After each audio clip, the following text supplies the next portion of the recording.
اللہ تعالیٰ کا عرش کس جگہ پر ہے، اللہ تعالیٰ کہاں موجود ہے، کہاں رہتا ہے، اور اللہ تعالیٰ کا عرش مبارک کتنا بڑا ہے، اور اللہ تعالیٰ کے عرش کے قریب ترین فرشتہ کون سا ہے۔ بسم اللہ الرحمن الرحیم۔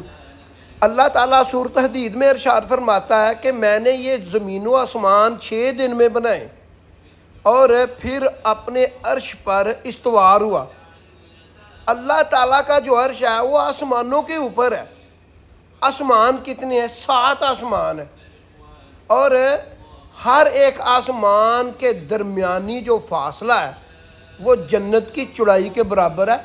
جنت کی چوڑائی کا ذکر اللہ تعالیٰ قرآن مجید میں ارشاد فرماتا ہے کہ یہ زمین و آسمان کی چوڑائی کے برابر چوڑائی جنت کی ہے۔ اللہ تعالیٰ کے عرش مبارک کو 4 فرشتوں نے اٹھایا ہوا ہے، اور ایک فرشتہ اتنا بڑا ہے کہ وہ اگر اس کے کان کی لو سے کندھے تک ایک پرندہ سفر کرے اور وہ 7 سال تک لگاتار اڑتا رہے تو پھر وہ کان سے کندھے تک پہنچے گا۔ اگر اس کی ایک آنکھ ایک کنارے سے دوسرے کنارے تک آئے تو اس کو 1 سال کی مسافت لگے گی۔ اور یہ جو فرشتے جنہوں نے اللہ پاک کا عرش مبارک اٹھایا ہوا ہے اور وہ ہر وقت اللہ کا ذکر کرتے رہتے ہیں، وہ جو فرشتے ہیں وہ پہاڑی مینڈوں کی شکل میں ہیں، اور وہ جب وہ قیامت والے دن اللہ پاک کا عرش مبارک اٹھا کر لائیں گے تو پھر ان کی تعداد 8 ہو جائے گی۔ اللہ تعالیٰ کا جو عرش ہے وہ اتنا بڑا ہے، اس کا اندازہ اس بات سے لگا سکیں کہ آسمان کے مقابلے میں جو ہماری زمین ہے وہ ایسے ہے جیسے ایک صحرا میں ایک انگوٹھی رکھی ہوئی ہو، اور عرش کے مقابلے میں زمین و آسمان ایک صحرا میں پڑی ہوئی انگوٹھی جیسے لگتے ہیں۔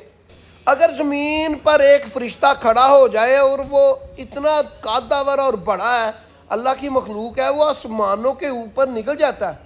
اللہ تعالیٰ نے آسمان اتنے بڑے بنائے ہیں کہ قرآن مجید میں کھلا چیلنج کرتا ہے کہ ہم نے آسمان بلند بنا دیا۔ اب تک جتنا بڑا آسمان ہے اس کے 30% حصے میں بھی نہیں سفر کر سکا انسان۔ 70% جو حصہ ہے آسمان کا انسان کی آنکھ سے بھی دور ہے، انسان کی پہنچ سے بھی دور ہے۔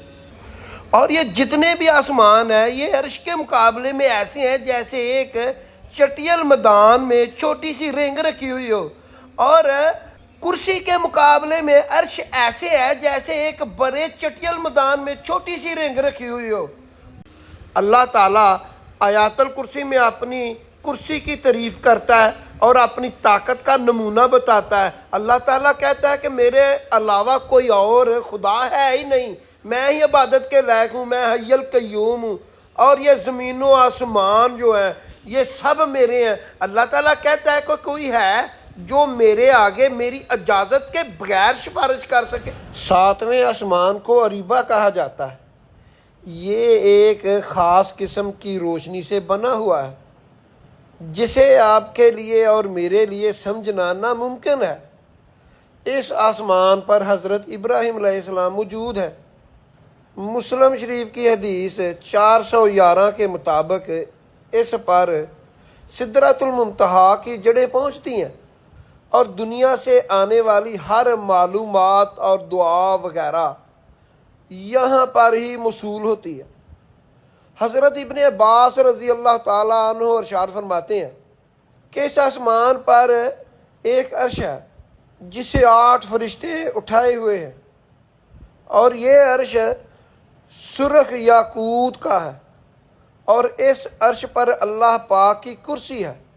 اسی کرسی کی دائیں جانب لوح محفوظ ہے جو کہ سفید موتیوں سے بنا ہوا ہے، اور اس کے صفحے سرخ یاقوت کے ہیں، اور اس کی قلم نوری ہے، لکھی جانے والی لکھائی بھی نوری ہے، اور یہ ہے لوح محفوظ جس پر تخلیق سے لے کر قیامت تک ہونے والے سارے معمولات اور حالات، عروج اور زوال، زندگی اور موت، رزق لکھا جا چکا ہے۔ اس لوح محفوظ کی جڑیں سفید پتھر کی طرح بنی ہوئی ہیں جس کو فرشتہ اپنی گود میں لیے ہوئے ہے، اور لوح محفوظ کو اللہ پاک دن میں 360 بار دیکھتا ہے۔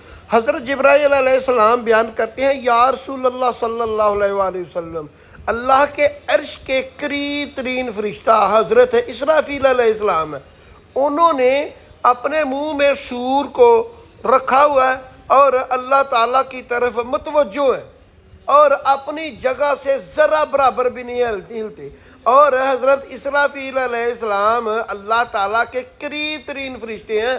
حضرت جبرائیل علیہ السلام بیان کرتے ہیں کہ یا رسول اللہ صلی اللہ علیہ وآلہ وسلم، اگر حضرت اسرافیل علیہ السلام اپنی جگہ سے تھوڑا سا بھی ہلیں تو اللہ تعالیٰ کے نور سے، اللہ تعالیٰ کے جلال سے، اللہ تعالیٰ کی تجلی سے جل کر بزم ہو جائیں۔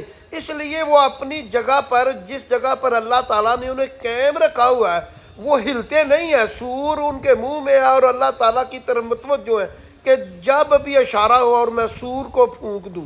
اللہ تعالیٰ کے رہنے کی جگہ کے بارے میں قرآن مجید 2 جگہ ارشاد فرماتا ہے۔ پہلے سورۃ بقرہ میں ارشاد فرماتا ہے، وَلِلَّهِ الْمَشْرِقُ وَالْمَغْرِبُ وَأَيْنَمَا تُوَلُّوا فَثَمَّ وَجْهُ اللَّهِ، میں جس طرف بھی منہ کرتا ہوں اللہ تو ادھر ہی موجود ہے۔ اور دوسری جگہ سورۃ الحدید میں اللہ تعالیٰ ارشاد فرماتا ہے کہ یہ میں نے زمین و آسمان 6 دن میں پیدا کیے اور 7ویں دن اپنے عرش پر استوار ہوا۔ اللہ تعالیٰ عرش پر اپنی شان کے لائق ٹھہرا ہوا ہے، اس کے آگے کسی کو نہیں معلوم، اور اللہ تعالیٰ ہر جگہ موجود ہے۔ قرآن کے مطابق اللہ تعالیٰ اپنی شان کے مطابق موجود ہے، اس کے علاوہ بھی کسی کو نہیں معلوم۔ اس سے پہلے جب کائنات نہیں بنی تھی، اللہ تعالیٰ قرآن مجید میں ارشاد فرماتا ہے کہ میرا اس سے پہلے عرش مبارک پانی کے اوپر تھا۔ واللہ عالم پانی کہاں پر تھا، ہوا پر تھا، ہوا کہاں تھی، اور یہ تفصیل اس سے زیادہ بھی نہیں ملتی۔